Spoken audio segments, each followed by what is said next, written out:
Hello everyone, আমি স্বস্তিকা। তোমরা দেখছো বং হালচাল। তো এই ভিডিওটা বহুদিন আগে তোলা, কিন্তু আমার পার্সোনাল কারণের জন্য আমি ভিডিওটা আপলোড করতে পারিনি। তো যাই হোক, আশা করি তোমরা ভালো আছো, সুস্থ আছো। তো চলো ব্লগটা স্টার্ট করি।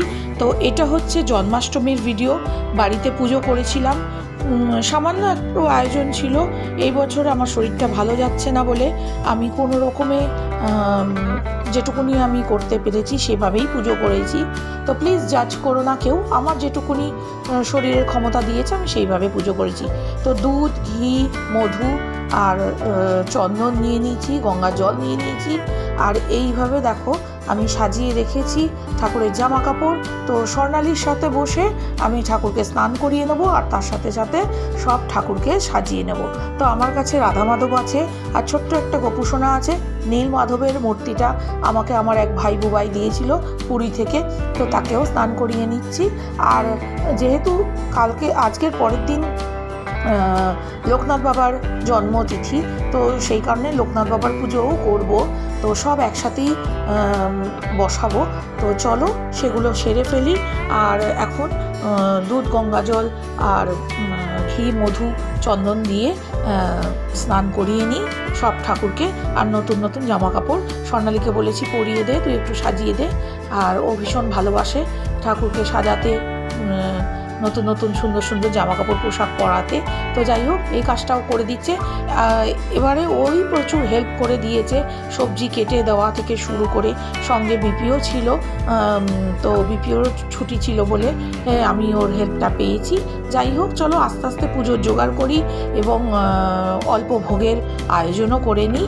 তো চলো সঙ্গে থাকো, দেখতে থাকো, আশা করি তোমাদের ভালো লাগবে। তো এই দেখো আমার নীলমাধবকে সাজিয়ে গুজিয়ে বসিয়ে দিলাম, আর গপু তো আগেই বসে গেছে। তো চলো এবার আমার রাধা মাধবের স্নানটা হয়ে যাক, তারপরে রাধা মাধবকে সাজিয়ে আমরা সিংহাসনে বসাবো। তো ব্যাকড্রপটাও সাজানোর চেষ্টা করেছি।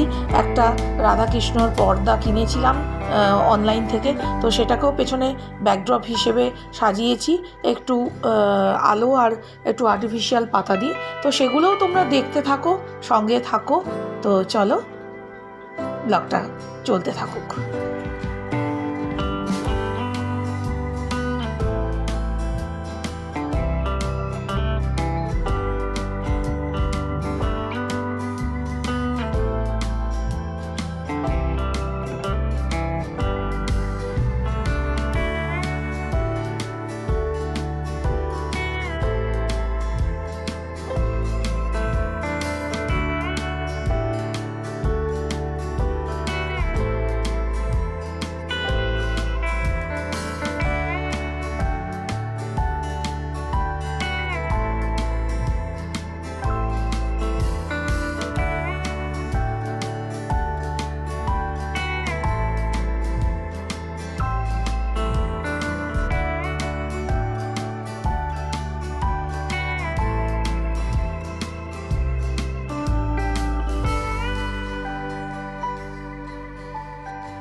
ভাত বসে গেছে, আর একটু ভাজা করছি, কারণ জেঠু বাড়ি আছে, ওকে একটু টিফিন দিতে হবে। আর আমার মুগ ডাল সেদ্ধ হয়ে গেছে, তো এই দিয়ে ও টিফিন করবে। আর স্বর্ণালী আমি তো পুজো জোগাড় করবো।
তিনটেতে রান্নাঘরে ঢুকে কি করছে? এই তিনটে থেকে রান্নাঘরে ঢুকেছিস কেন? বেরো।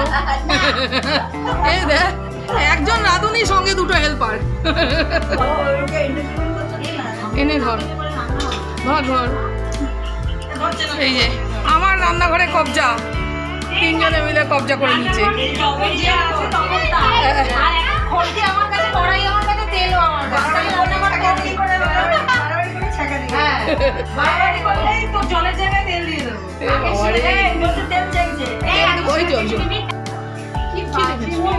কি হয়েছে?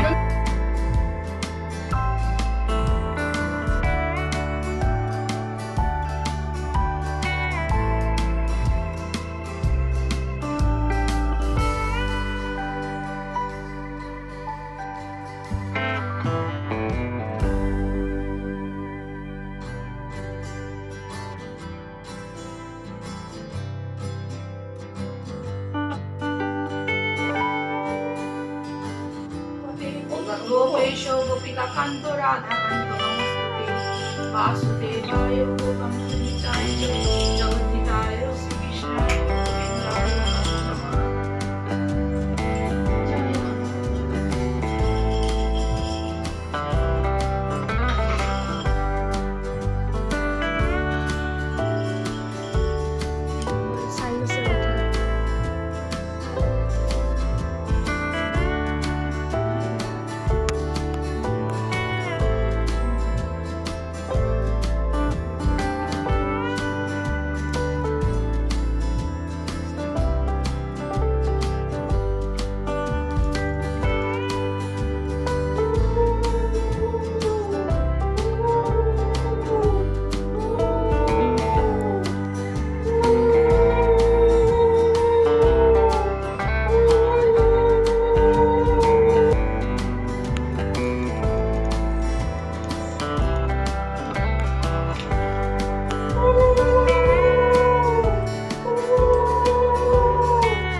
এই যে আমার প্রসাদ দেওয়ার লোক।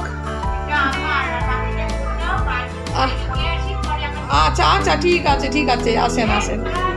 এই যে অলিম্পা এসছে, খাওয়া হয়ে গেছে প্রসাদ, কিন্তু ওকে ভিডিওতে নেওয়া হয়নি। এই এই আয় আয় তাড়াতাড়ি আয়। হ্যাঁ হ্যাঁ হ্যাঁ হ্যাঁ বলে দিচ্ছি, যা। আমার বন্ধুরা এসেছিল, যেমনটা তোমরা দেখতেই পেলে, ওরাও একটু আনন্দ করলো আমার সাথে। তো পুজোর জোগাড় সবাই মিলেই মোটামুটি হয়ে গেছে। এখন ওরা চলে যাচ্ছে, একটু ওদের এগিয়ে দিতে যাবো, ওদের সাথে সাথেই যাচ্ছি। সুপর্ণাকে পৌঁছতে সব চলেছি।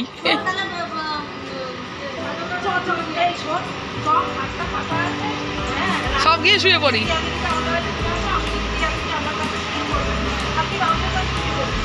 এ বাবা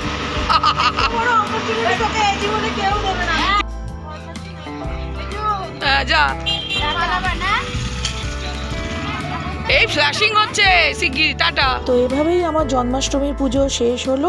আর আমার ঠাকুরকে তোমাদের কেমন লাগলো, আমার সাজানো কেমন লাগলো সেটা জানাতে ভুলবে না, অবশ্যই কমেন্ট করে জানিও। আর তোমরা ভালো থেকো, সুস্থ থেকো, ভালোভাবে তোমরা তোমাদের সমস্ত পুজো উদযাপন করো। তো এরই সঙ্গে আমার এই ভিডিওটাকে এখানেই শেষ করছি। Tata, Babai, take care, lots of love. আবার দেখা হবে অন্য কোনো ব্লগে, অন্য কোনো ভিডিওতে। ততক্ষণের জন্য টাটা।